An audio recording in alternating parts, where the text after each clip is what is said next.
Hello friends, एक बार फिर से स्वागत है आप सब लोगों का मेरे YouTube चैनल में। आज हम लोग पढ़ने वाले हैं 8th क्लास साइंस का चैप्टर नंबर 6, जिसका नाम है कंबशन एंड फ्लेम। ये चैप्टर बहुत ही शानदार होने वाला है। इसे मैंने पिक्चर्स और इमेजेस के साथ समझाने का प्रयास किया है। उम्मीद करता हूँ ये चैप्टर आपको पसंद आएगा। तो चलो करते हैं इस शानदार वीडियो की शुरुआत। हम अलग अलग प्रकार के फ्यूल्स जो हैं वो घर में, इंडस्ट्री में या हमारी गाड़ियों को चलाने के लिए काम में लेते हैं। क्या आप उन फ्यूल्स का नाम बता सकते हैं जिन्हें हम अपने घर में काम में ले सकते हैं, या ऐसे फ्यूल्स आप बता सकते हैं जिन्हें किसी व्यापार में या इंडस्ट्री में हम लोग काम में ले लेते हैं, या फिर ऐसे फ्यूल्स जो कि हम लोग गाड़ियों में काम में लेते हैं। अगर आप इन सब चीजों की लिस्ट बनाएंगे तो इसमें आपके cow dung, wood, coal, charcoal, petrol, diesel, CNG जिसे कंप्रेस्ड नेचुरल गैस भी कहा जाता है, ये सारे आ जाएंगे। आपने एक कैंडल को जलते हुए देखा होगा। एक कैंडल के जलने में और एक कोल के फ्यूल के रूप में जलने में क्या अंतर है? हो सकता है आपने सही अनुमान लगाया हो। कैंडल जब जलती है तो उसमें एक फ्लेम निकलती है, जबकि कोल जब जलता है तो उसमें कोई फ्लेम नहीं निकलती है। इसी प्रकार से और भी कई मटेरियल्स हैं, जब वो जलते हैं तो उनमें से फ्लेम निकलती है, और कई ऐसे मटेरियल हैं उनमें से फ्लेम नहीं निकलती है। बर्निंग का जो केमिकल प्रोसेस है और किस किस प्रकार की जो फ्लेम प्रोड्यूस की जाती है इस प्रोसेस के दौरान, उन सब का अध्ययन करते हैं। सबसे पहले जानेंगे कि कंबशन क्या है। आपको वो एक्टिविटी याद करनी है जो आपने 7th क्लास में की थी, जिसमें आपने मैग्नीशियम रिबन जो है उसको जलाया था। उस समय हमने क्या सीखा था कि मैग्नीशियम को हम जब जलाएंगे तो उससे मैग्नीशियम ऑक्साइड जो है वो बन जाएगी, और इसके कारण से हीट और लाइट प्रोड्यूस होगी। इसी प्रकार की एक्टिविटी हम लोग क्या है चारकोल के टुकड़े के साथ में भी कर सकते हैं। इसका एक टुकड़ा हम लोग ले लेंगे, एक चिमटे से इसे पकड़ लेंगे और किसी कैंडल की फ्लेम से या बर्नर की फ्लेम के सामने से ले जाएंगे। आप क्या ऑब्जर्व करते हैं? हम ये देखेंगे कि चारकोल जो है वो हवा में जलने लगता है। अब हम जानते हैं कि कोल जो है वो भी इसी प्रकार से हवा में जलता है और कार्बन डाइऑक्साइड हीट और लाइट को प्रोड्यूस करता है। एक केमिकल प्रोसेस जिसके अंदर क्या होता है, कोई भी सब्सटेंस जो है वो ऑक्सीजन से रिएक्ट करता है और उसके बाद में हीट को देता है, उसे हम लोग कंबशन कहते हैं। और ऐसा सब्सटेंस जो कंबशन की प्रक्रिया को करता है उसे कंबस्टाइबल कहा जाता है। इसे फ्यूल भी हम लोग कह सकते हैं। फ्यूल जो है वो सॉलिड, लिक्विड या गैस फॉर्म में हो सकता है। कई बार हम लोग देखते हैं कि कंबशन के दौरान लाइट जो है वो भी प्रोड्यूस होती है, चाहे फ्लेम के रूप में या ग्लो के रूप में। ये जो रिएक्शंस हमने देखे हैं मैग्नीशियम और चारकोल वाले, ये सारे क्या है कंबस्टाइबल सब्सटेंसेज हैं। अब एक एक्टिविटी करके देखते हैं।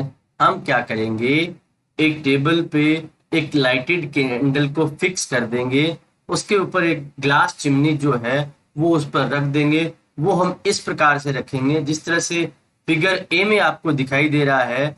2 वुडन ब्लॉक्स जो हैं वो यहाँ लगे हुए होंगे और नीचे से जो एयर है वो चिमनी में एंटर करती रहेगी। ठीक है, अभी हम देखेंगे कि इसमें क्या होता है। उसी प्रकार से अगले एक्सपेरिमेंट में हम लोग क्या करेंगे कि जो ये वुडन ब्लॉक्स है उनको हटा देंगे, फिर देखेंगे कि क्या होता है। और तीसरा जो पार्ट है इसका, उसमें हम लोग क्या करेंगे, ग्लास के ऊपर एक प्लेट रख देंगे जो चिमनी को पूरी तरह से ढक लेंगे।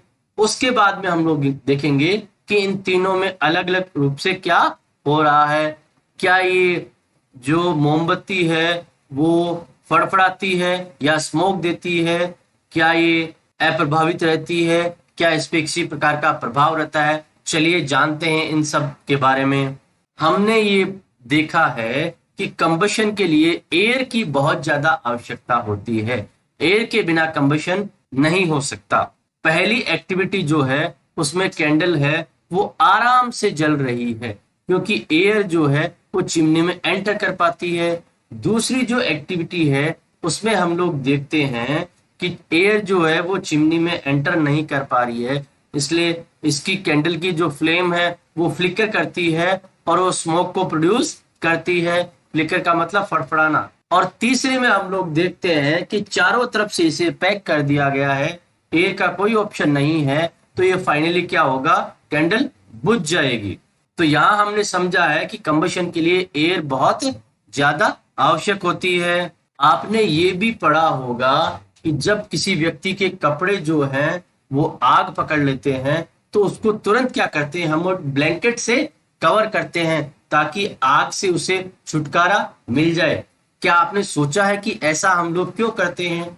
चलिए हम कुछ पुराने एक्सपीरियंसेस को दोबारा दोहराते हैं। क्या मैच स्टिक जो है वो अपने आप जलती है? नहीं। तो फिर ये कैसे जलती है? आपने किसी पीस ऑफ पेपर को जलाने का एक्सपीरियंस लिया होगा। क्या आप जब मैच स्टिक को किसी पीस ऑफ पेपर के पास लेके जाते हैं तो वो जलने लगता है? जी हाँ, बिल्कुल। क्या आप पीस ऑफ वुड जो है उसके पास में अगर लाइटेड मैच स्टिक को लेके जाते हैं तो वो जलने लगती है? नहीं। तो इसका मतलब ये है कि हमें इसके लिए किसी पेपर या केरोसिन ऑयल उसका यूज करना पड़ेगा ताकि हम लोग उस वुड को जला सकें। इसी प्रकार की फायर जो होती है वो जंगल में देखने को भी मिलती है। इस प्रकार के जो एक्सपीरियंसेस हैं वो हमें ये बताते हैं कि अलग अलग प्रकार के सब्सटेंसेस जो होते हैं वो अलग अलग टेम्परेचर पे आग पकड़ते हैं। तो वो सबसे जो लोएस्ट टेम्परेचर होता है जिस पे एक सब्सटेंस आग को पकड़ता है उसे उस सब्सटेंस का इग्निशन टेम्परेचर कहा जाता है कि इस पॉइंट पे ये आग पकड़ लेता है। अब क्या आप समझ गए कि मैचस्टिक जो है वो अपने आप रूम टेम्परेचर पे आग क्यों नहीं पकड़ती है, और जब हम इसे रब करते हैं मैच बॉक्स के एक साइड में तब ये क्यों जलने लगती है? यहां हमने ये देखा है कि कंबस्टाइबल सब्सटेंसेस जो होते हैं वो तब तक आग नहीं पकड़ते हैं जब तक उनका टेम्परेचर जो है इग्निशन टेम्परेचर से लो होता है। आपने अपने घर में कई बार देखा होगा कि आपके घर में जब भी कोई खाना बना रहा हो और किसी बर्तन में कुकिंग ऑयल काफी देर तक चढ़ गया हो तो वो आग पकड़ लेता है। इसी प्रकार से केरोसिन ऑयल और वुड जो है वो अपने आप रूम टेम्परेचर पे कभी भी आग नहीं पकड़ते हैं, लेकिन केरोसिन ऑयल को अगर थोड़ा बहुत हीट किया जाए तो ये आग पकड़ लेता है, परंतु वुड को अगर हीट किया जाए थोड़ा बहुत तो ये आग नहीं पकड़ती है। तो क्या इसका मतलब ये है कि केरोसिन ऑयल का जो इग्निशन टेम्परेचर है वो वुड से कम है या लोअर है? क्या इसका मतलब ये है कि हमें केरोसिन ऑयल को स्टोर करने में बहुत ध्यान देना पड़ेगा? इस एक्टिविटी से हमें ये समझ में आ रहा है कि हर एक सब्सटेंस को जलाने के लिए उसके इग्निशन टेम्परेचर तक हमें उसे पहुंचाना पड़ता है, उससे पहले वो सब्सटेंस नहीं जलेगा। अब एक एक्टिविटी करके देखते हैं। हमने 2 पेपर कप्स बना लिए हैं पेपर शीट को फोल्ड करके, और एक जो हमारा पेपर कप है उसमें लगभग 50 ml वाटर है वो डाल लेंगे। अब इन दोनों को क्या करेंगे, कैंडल के ऊपर हीट करने का प्रयास करेंगे और हम देखते हैं कि क्या होता है। एम्प्टी पेपर कप है उस पर क्या प्रभाव पड़ता है, और दूसरा पेपर कप है जिसमें थोड़ा बहुत पानी, उस पर क्या प्रभाव पड़ता है। क्या वो जो पेपर कप है उसके अंदर जो पानी है वो गर्म होता है, और इसी प्रकार से अगर हम उसे गर्म करते रहेंगे तो पानी जो पेपर कप में है वो बहुत अधिक बॉयल भी हो जाएगा। क्या ये फिनोमिना आपको समझ में आ रहा है कि इसमें क्या हो रहा है? इसका मतलब ये है कि जो पेपर कप पे हीट जो सप्लाई की जाती है वो कंडक्शन के द्वारा वाटर में ट्रांसफर हो गई है, इसलिए वाटर की प्रेजेंस में पेपर अपने इग्निशन टेम्परेचर तक नहीं पहुंच पाता है, इसलिए वो नहीं जलता है। कई सब्सटेंस ऐसे होते हैं जिनका इग्निशन टेम्परेचर बहुत लो होता है और वो बहुत जल्दी आग पकड़ लेते हैं, इन्हें हम लोग इनफ्लेमेबल सब्सटेंसेस कहते हैं। इसके एग्जाम्पल है पेट्रोल, अल्कोहल, एलपीजी और भी कई सारे। हम फायर को किस प्रकार से कंट्रोल करते हैं? आपने देखा होगा अपने आसपास में, घरों में, दुकानों में या फैक्ट्रियों में आग को कंट्रोल करते हुए जब फायर ब्रिगेड आती है तो वो क्या करती है, वो जलते हुए घरों, दुकानों या फैक्ट्री पे पानी का छिड़काव करती है। वाटर जो है वो क्या करता है, इस कंबस्टाइल मटेरियल को कूल करता है ताकि उसके इग्निशन टेम्परेचर से उसे नीचे लाया जा सके और आग को कंट्रोल किया जा सके। इससे क्या होगा, आग और अधिक नहीं फैलेगी। कंबस्टाइल मटेरियल के चारों तरफ जो वाटर वेपर है वो भी एक प्रकार से हेल्प करता है इसकी एयर सप्लाई को रोकने में, इसीलिए फायर जो है वो अपने आप बुझ जाती है।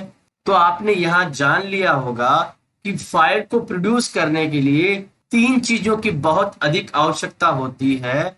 और ये तीन चीजें क्या हैं, चलिए अगली स्लाइड में देखते हैं। ये है फ्यूल, दूसरा है एयर जो कि ऑक्सीजन की सप्लाई करता है, और तीसरा है हीट, ताकि किसी भी सब्सटेंस को रेज किया जा सके उसके इग्निशन टेम्परेचर तक। फायर को हम लोग कंट्रोल कर सकते हैं इनमें से किसी भी एक चीज को हटा के। और फायर एक्सटिंग्विशर जो होता है उसका काम भी यही होता है कि वो एयर की सप्लाई को रोक दे और जो टेम्परेचर जो है उसको डाउन करे। आपने देखा होगा कि बहुत सारे केसेस में फ्यूल जो है उसको एलिमिनेट हम लोग नहीं कर पाते हैं।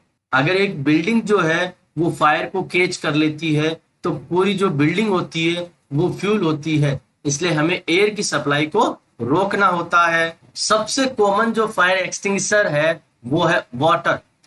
वाटर जो है वो वर्क करता है जब वुड या पेपर ये फायर पे हो, लेकिन अगर इलेक्ट्रिकल इक्विपमेंट फायर पे हो तब हम वाटर को यूज नहीं कर सकते। और इसी प्रकार से ऑयल और पेट्रोल की जो फायर है उसमें भी वाटर को यूज नहीं कर सकते। आपने पहले पढ़ा होगा कि वाटर जो है ऑयल से भारी होता है, इसलिए ये हमेशा ऑयल से नीचे रहता है। वाटर फेंकने पे ऑयल जो है वो आग पकड़े ही रहेगा। इस प्रकार की फायर को कंट्रोल करने के लिए हमें कुछ अलग तरह के मटेरियल चाहिए होते हैं। इसके लिए कार्बन डाइऑक्साइड जो है वो सबसे अच्छा एक्सटिंग्विशर का काम करता है। कार्बन डाइऑक्साइड जो है वो ऑक्सीजन से हैवियर होता है और वो फायर के लिए एक ब्लैंकेट के रूप में काम करता है, और ये क्या करता है, ऑक्सीजन की सप्लाई को काट देता है और फायर इससे अपने आप कंट्रोल हो जाती है। और कार्बन डाइऑक्साइड का ये एडवांटेज है कि ये जो है इलेक्ट्रिकल इक्विपमेंट को नुकसान भी नहीं पहुंचाता है। अब हमें कार्बन डाइऑक्साइड की सप्लाई कहाँ से मिलेगी? ये हाई प्रेशर पे स्टोर किया जा सकता है सिलेंडर्स में, जैसा कि एलपीजी सिलेंडर्स में हम लोग किया जाता है। और जब ये सिलेंडर से रिलीज किया जाता है तो ये अपने आप क्या करेगा, कूल डाउन हो जाता है और फायर के चारों तरफ एक ब्लैंकेट बना लेता है, एक कवर बना लेता है, और ये फटाफट उसके टेम्परेचर को कंट्रोल कर लेता है। इसीलिए ये बहुत ही शानदार फायर एक्सटिंग्विशर का काम करता है। और एक और जो तरीका है आग को रोकने का, वो ड्राई पाउडर जो है केमिकल्स के, जैसे कि सोडियम बाइकार्बोनेट या पोटेशियम बाइकार्बोनेट, इनका भी प्रयोग करके किया जा सकता है। टाइप्स ऑफ कंबशन हम लोग देखते हैं।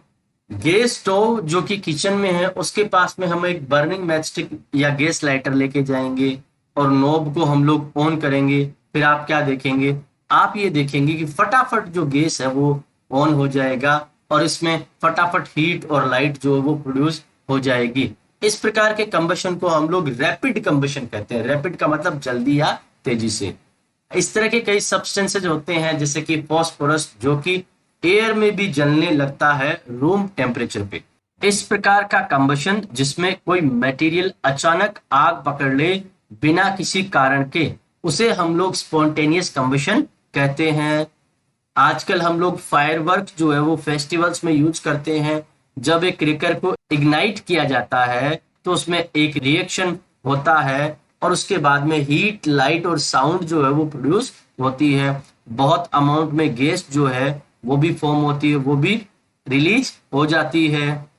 इस प्रकार के रिएक्शन को हम लोग एक्सप्लोजन कहते हैं। एक्सप्लोजन जो है वो तब भी हो सकता है जब क्रेकर पे प्रेशर अप्लाई किया जाए। फ्लेम, आप एलपीजी फ्लेम को ऑब्जर्व कीजिए। क्या आप इसका कलर बताएंगे?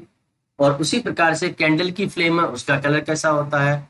आप अपने ऑब्जर्वेशंस को रिकॉर्ड कीजिए और बताइए कि जितने भी बर्निंग मटेरियल्स हैं उनसे फ्लेम निकलती है या नहीं निकलती है। स्ट्रक्चर ऑफ ए फ्लेम, ऐसे सब्सटेंस जो कि बर्निंग के दौरान वेपोराइज होते हैं वो फ्लेम देते हैं। जिस तरह की केरोसिन ऑयल या मोल्टन वैक्स, वो क्या करते हैं, वेपोराइज होते हैं जलने के दौरान और वो फ्लेम को फॉर्म करते हैं। चारकोल जो है दूसरी तरफ वेपोराइज नहीं होता, इसलिए वो किसी प्रकार की फ्लेम को प्रोड्यूस नहीं करता है।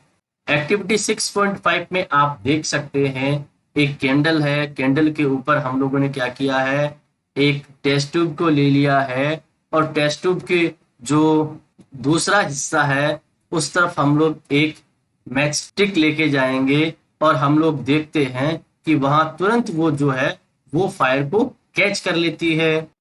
ग्लास के एक साइड में सर्कुलर ब्लैकिश रिंग जो है वो फॉर्म हो जाती है।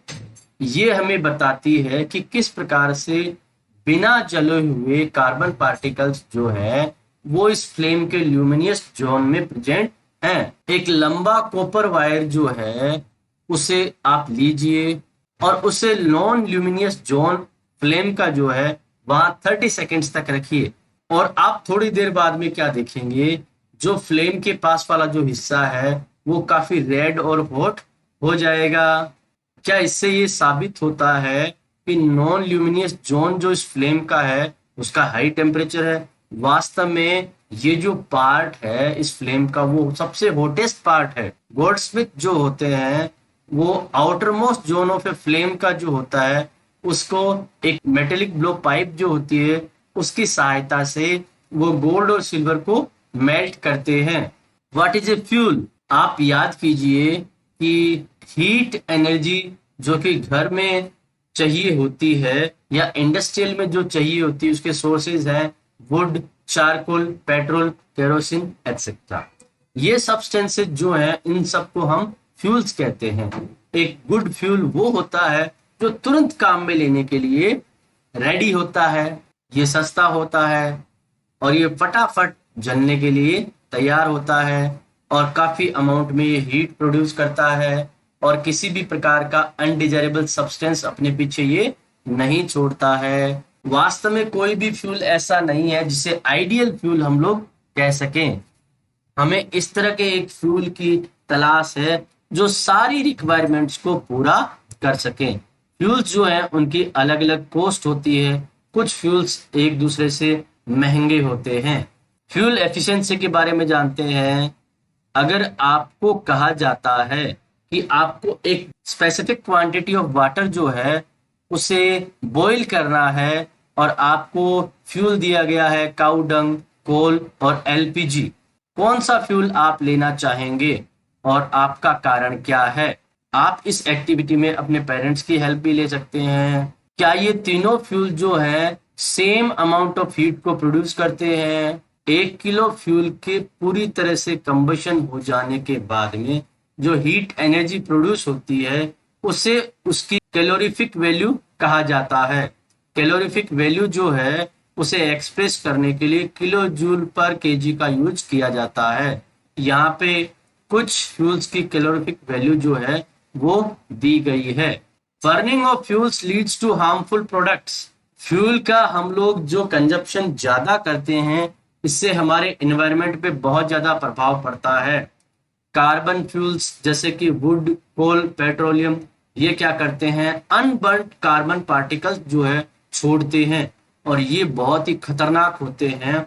ये हमारे एनवायरनमेंट को पोल्यूट करते हैं और ये हमारे को रेस्पिरेटरी डिजीज जिस तरह की अस्थमा ये सब देते हैं।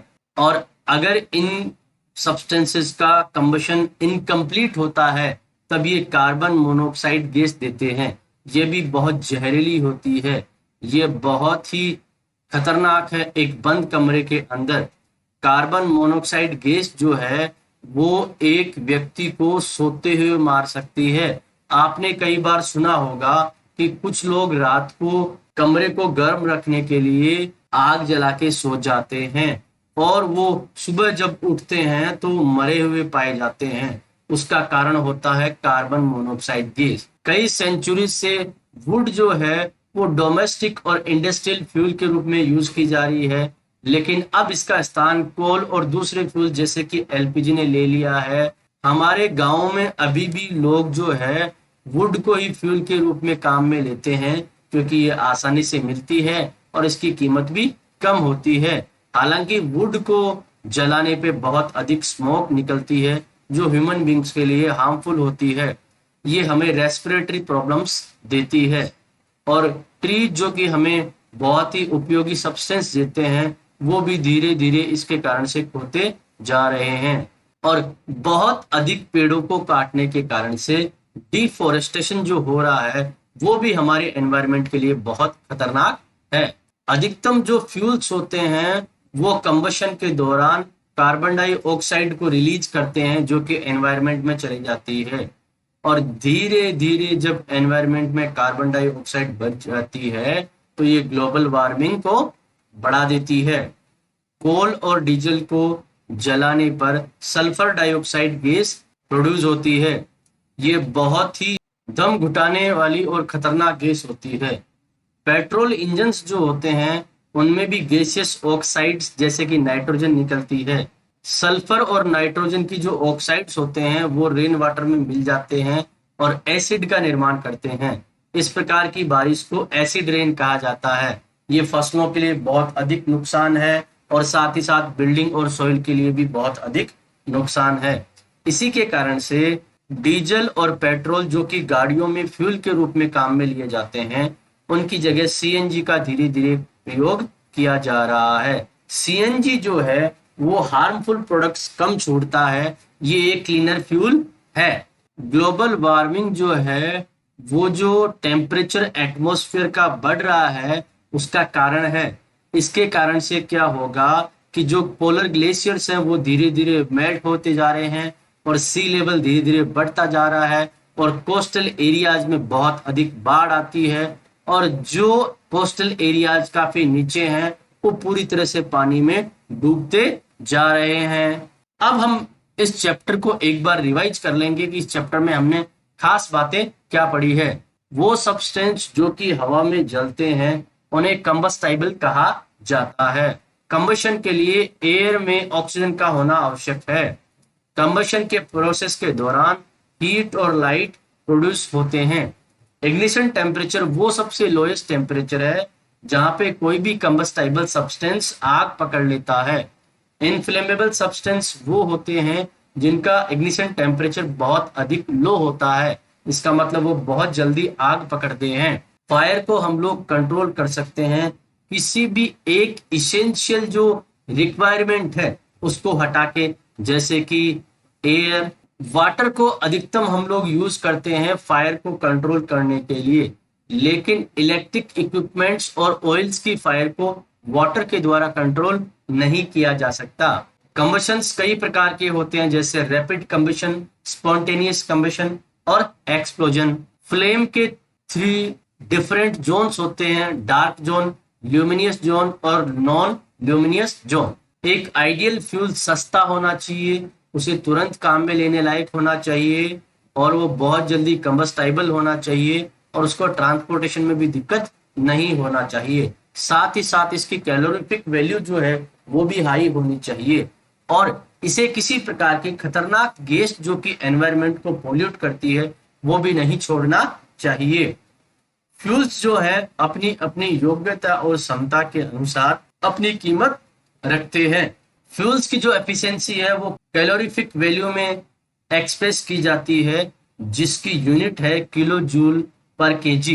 कार्बन पार्टिकल्स जो कि पूरी तरह नहीं जलते हैं वो हमारे एनवायरनमेंट को पोल्यूट करते हैं, वो बहुत खतरनाक हैं और वो हमारे लिए रेस्पिरेटरी प्रॉब्लम्स खड़ी कर सकते हैं।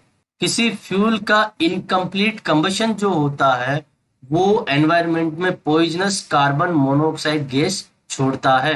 कार्बन डाइऑक्साइड की एयर में जो परसेंटेज इंक्रीज हो रही है इसके कारण से ग्लोबल वार्मिंग होती जा रही है। सल्फर और नाइट्रोजन के जो ऑक्साइड होते हैं जो कि कोल और डीजल और पेट्रोल को जलाने पे मिलते हैं, ये एसिड रेन का कारण है जो कि फसलों, बिल्डिंग और सॉइल के लिए बहुत अधिक नुकसानदायक होते हैं। दोस्तों उम्मीद करता हूँ ये चैप्टर आपको बहुत अधिक पसंद आया होगा।